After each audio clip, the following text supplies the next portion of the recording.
Hello, welcome to Values, Virtues, Ethics and Morality. I am Mangela Pillay and I'm here today in the studio with Sister Denise, who has been practicing Rajyoga Meditation with the Brahma Kumaris for over 40 years. The topic for today is the intelligence of stillness, and if you find the topic curious, so do I. It's not one that I've ever heard before. The point of this program is to look at what Sister Denise calls conventional morality. We look at why people think, speak, and function the way they do. We ask people to look at their own value system, their own conscience, their own sense of ethics and morals and values, and to ask yourself the very honest question, is what you have become working for you at this point in your life? And if this question makes you slightly uncomfortable, welcome to today's show. We hope that you continue watching, because Sister Denise is here to debunk certain myths that we have about ourselves, about reality, about our views, our own morals, and she's here to give us new insight into something that we thought we knew and simply took for granted. We also note that most people wish to do the right thing at any given point in time. However, they still find themselves in a position of acting against their own conscience. So, Sister Denise, thank you very much for joining us today. Thank you. A very warm welcome to today's show. The intelligence of stillness, that is an exceptionally curious topic. Could you define it for us? There are some phrases that we have, well-known phrases. For example, be still and know that I am here. This is actually coming from the Bible. Then there's the idea of just this word shanti that we use a lot in the Brahma Kumaris. On the badge that I'm wearing, it says Om Shanti at the top, which means I am peaceful, I am still, I am silent. That is what I am. And I think that it is intelligent to go to what one actually is, because of what you will hear in the stillness.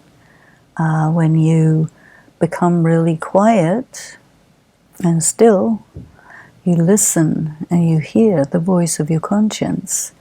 People who do a lot to create a lot of noise, and the world we live in is really noisy, you never really hear. You can't hear yourself think. You can't really feel your feelings, because there's so much attention given to keep the TV running, keep the radio running, keep any kind of audio sound there, just so that you are not faced with the silence. And that silence of the soul is really the most useful thing there is, but yet people kind of don't like it, want to avoid it, sometimes even can't bear it. And what do you get from stillness that you don't get anywhere else? Actually, before we get to that question, what is the difference between silence and stillness? This word shanti actually has three meanings. One is peace, one is stillness, and one is silence. So in a way they're synonymous, but because they're different, you can spend time meditating on the difference, comparing them and trying to feel them. Being still, you're not wavering. You're steady like a flame where there's no wind. being silent, there isn't even the sound of a thought. You're just in silence. And silence is very deep, and it takes you very deep. And then peace. Peace is a very beautiful feeling, a very gentle sense of self, which usually we're so far away from, but it is so real. And then if you combine the three, being at peace, being still, being silent, I think that helps you go really deep into what you really are. My original question was, okay, maybe you should ask something else. How do you incorporate this practice into your life and still live in the real world, as it were? Well, we're talking about an inner silence. I remember years ago when I was really quite a small child and I was looking for peace. And I thought that I was looking for external peace. So I traveled far and wide into the country and the ocean, and it's always some kind of noise. Even in the quietest place, you'll hear a tractor or an aeroplane.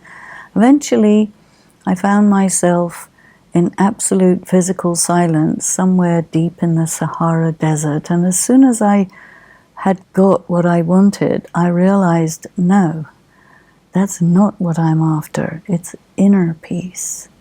So then you start to look very differently when you're looking for inner peace. So inner peace means that it can be as noisy as it wants outside, but you're still in your inner peace.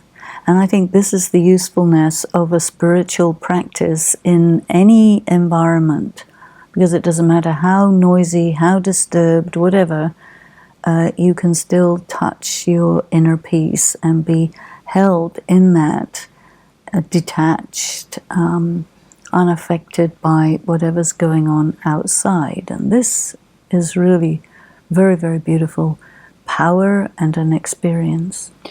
And what does this give you that you cannot get anywhere else? What does it give to you? What does it bring into your life? How does it enhance you? Because the reason I'm asking this question is because stillness isn't actually a commodity that the world is after. And, stillness, people consider silence to be punishment. So people consider alone time to be punishment. And here you are telling us that you are looking for it. Is your definition of silence different from other people's? You're referring to silent mind?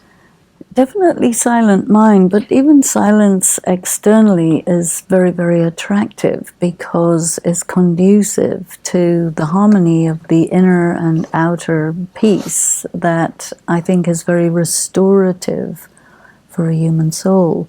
People like to go for walks in nature. And when you're in nature on a beautiful day, you start to be able to really hear the sounds of nature, which are really very quiet. The sounds of the city are very cacophonous. There is some sort of a harmony that the soul craves, which you can find well in inner and outer silence. When you practice inner silence, what's really good about it is you start to gain a lot of power. There is something called the power of silence. And sometimes it is actually set against the power of science. And science actually tends to be pretty noisy. The rockets and engines and cars and guns and whatever that it creates. I mean, of course, there are quiet things, but as long as the electricity is plugged in, there's some sort of a hum. And when you take out all of that and you get, really good physical silence, that also reminds you of the silence within. So the main thing that you get is power. And the power of silence allows you to be the initiating force in any circumstances that you find yourself in. That's a really good thing. If a person who has not been meditating buys what you just said, because it sounds so beautiful, and they start off their journey by simply being quiet, they are immediately faced with the noise of the mind, which is very loud and inside you. Now, you can't tell the voice of the mind, shut up, okay? You can't say, go away and come back later. You cannot, what have you done with the noise in your own mind to get to what you've just described?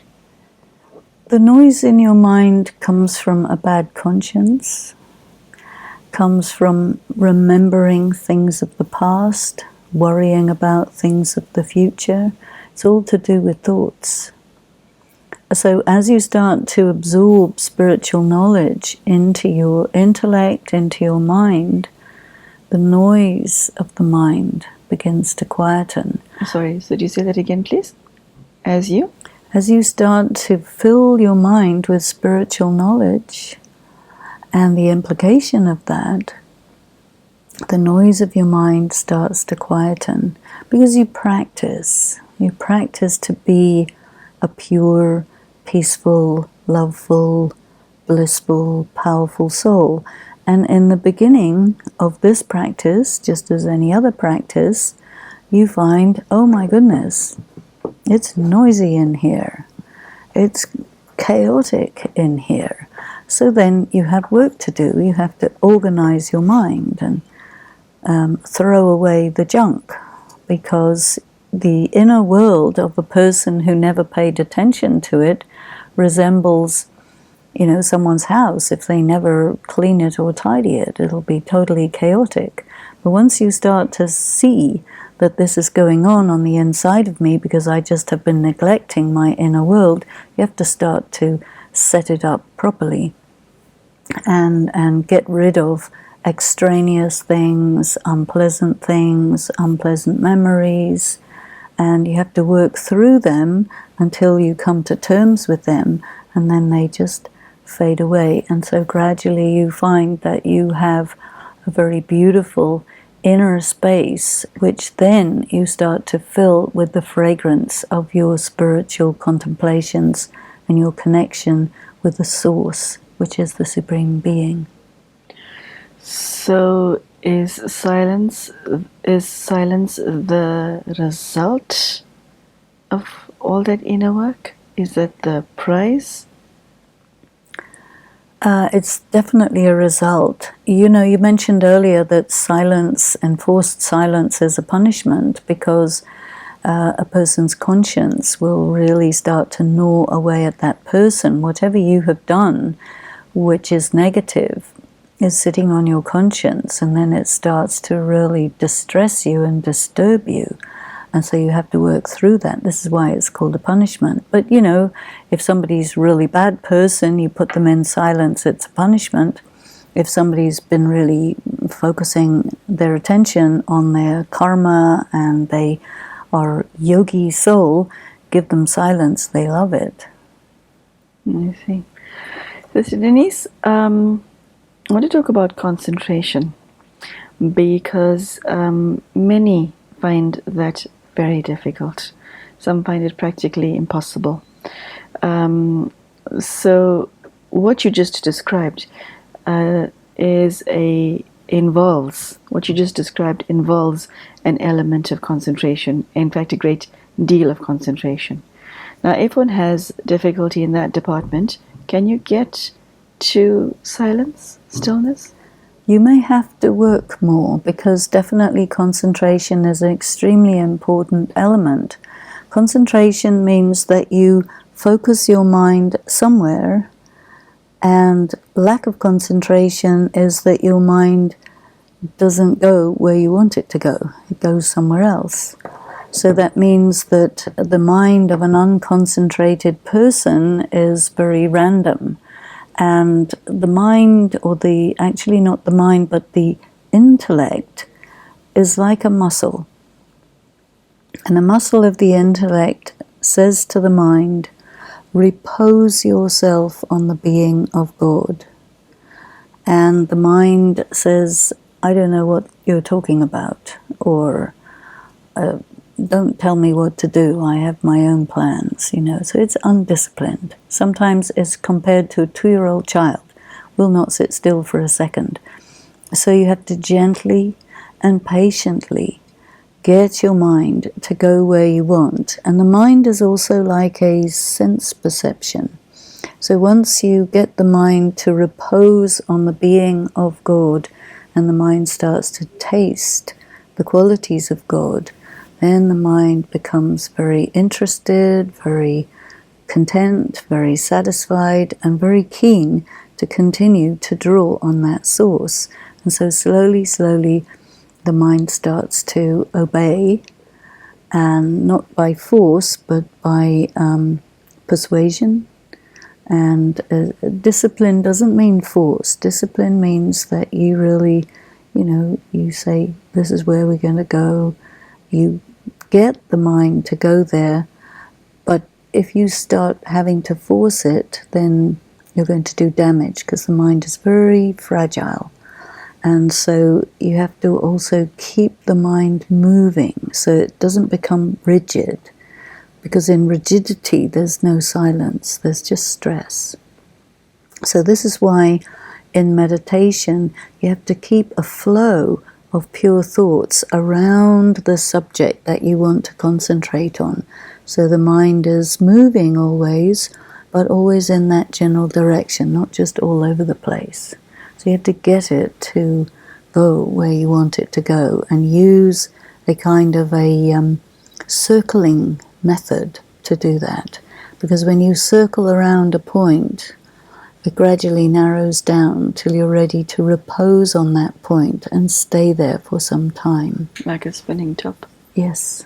And a spinning top, of course, will stay vertical because of the power of the gyroscope. Okay. You've obviously achieved a certain level of stillness and silence. Some. What do you do with it? Well, when you're still, you take power. From the Supreme Being. And when you can be still enough, you have to be really still, because it's a tiny point, focusing on a tiny point, and then there's huge pulsations of light and energy start to come into you, which is really the goal of your meditation. This is where you fill yourself with the power, and you slowly, slowly accumulate that over time. How do you share your silence with others? Do you share it with others? I think whatever a person is feeling, especially when they're feeling it very powerfully and it's very stable, it goes into the atmosphere also like a pulsation. So it kind of waves, or like waves going out, and it influences the atmosphere, maybe fills the atmosphere, and then people can pick up on that. You can also direct that silence to someone so that they can feel it and experience the benefit of this. There are many who are walking around with unhealed wounds within the soul.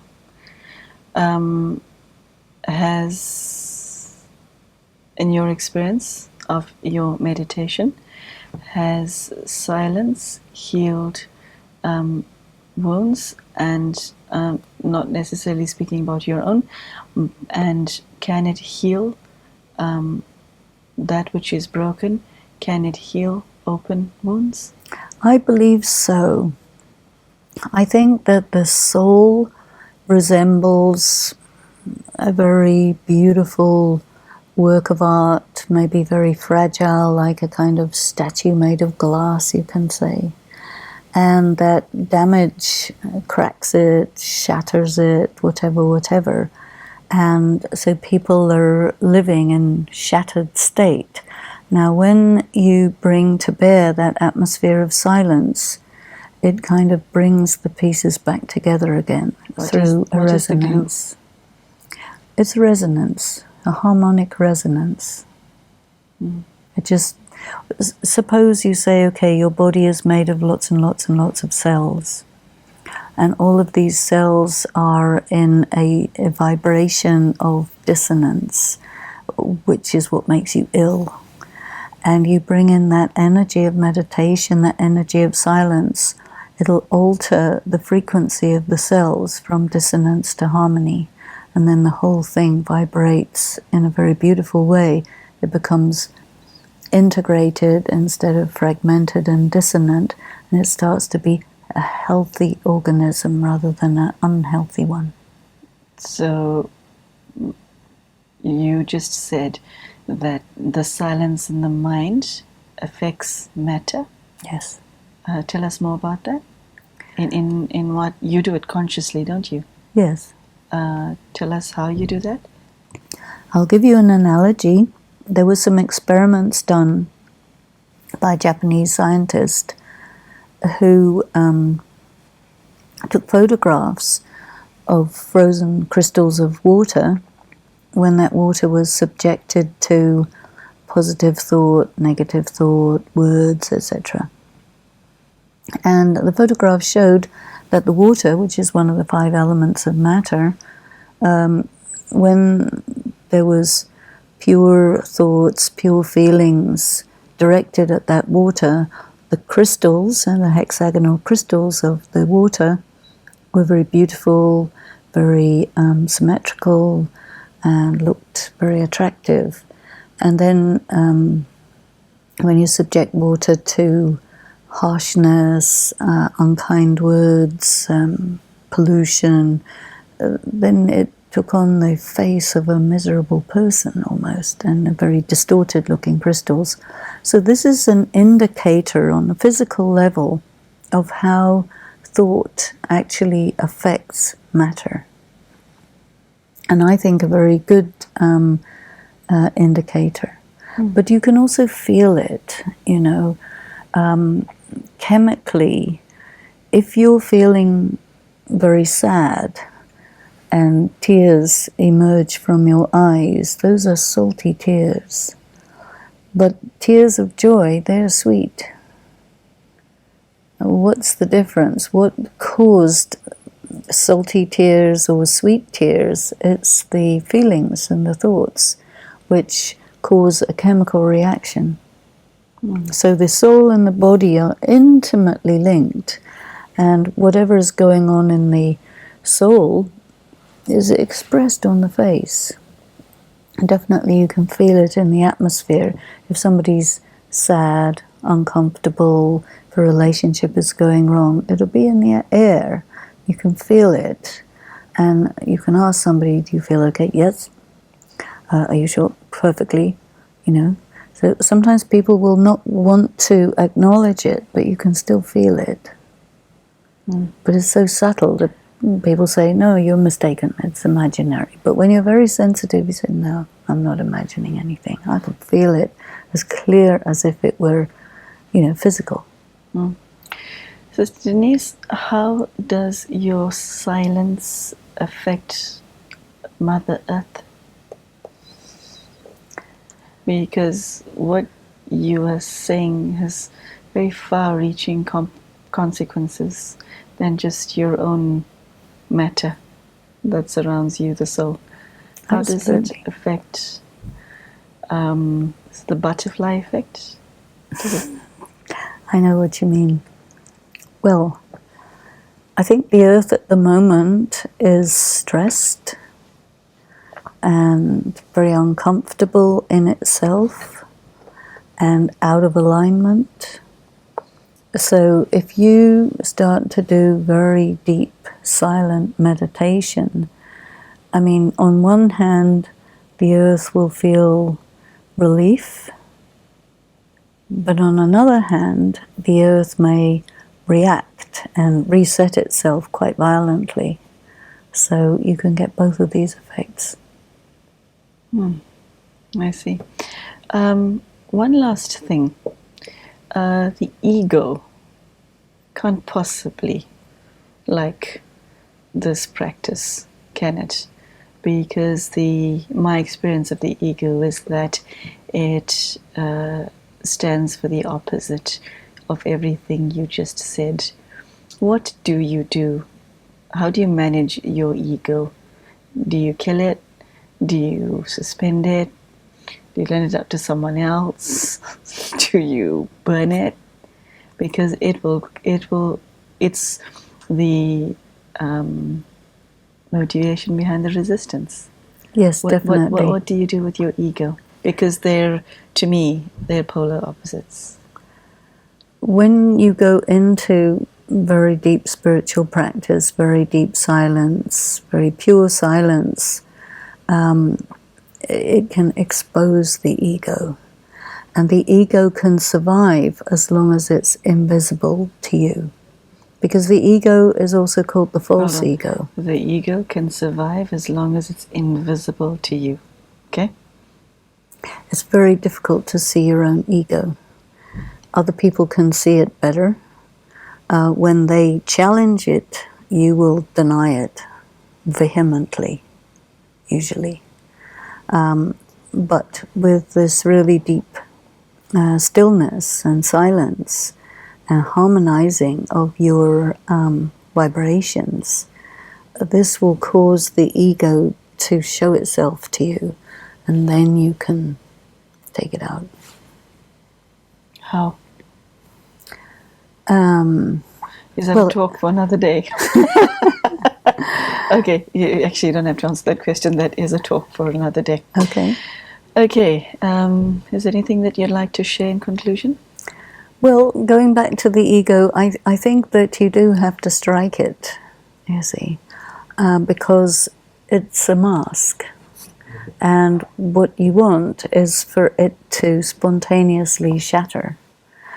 Because the difficulty is a person gets fused with their ego mask or confused, and this atmosphere and vibration of meditation actually separates you from the ego so that you can then let it fall and shatter, and then that particular aspect of it is no longer there. So removing your false ego and being in your true self-regard or self-honor is the whole process of spiritual practice. Yes, unfortunately, that is the end of today's show. I hope that those of you at home have been listening and watching attentively to today's show, because what I hoped would have happened is that you would have experienced what I experienced today. What Sister Denise shared was not just words, it was an actual experience. And to me, that is the proof of authenticity. When somebody who doesn't practice silence says the word silence, it's empty. But when it comes from the lips of a yogi who has immersed herself in silence for 40 years, stillness is not just a word, it's an experience. And I truly, truly hope that you have experienced what I have firsthand for the last half hour. I hope that you are able to take it inside your heart and let it infuse your spirit.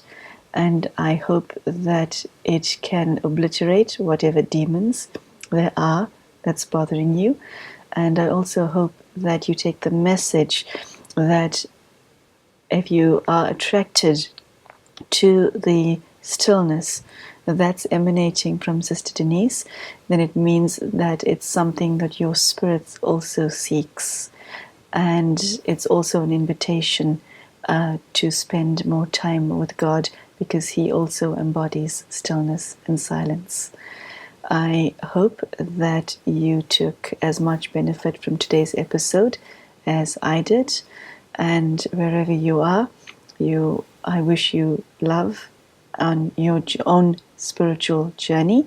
And thank you for joining us today. Goodbye.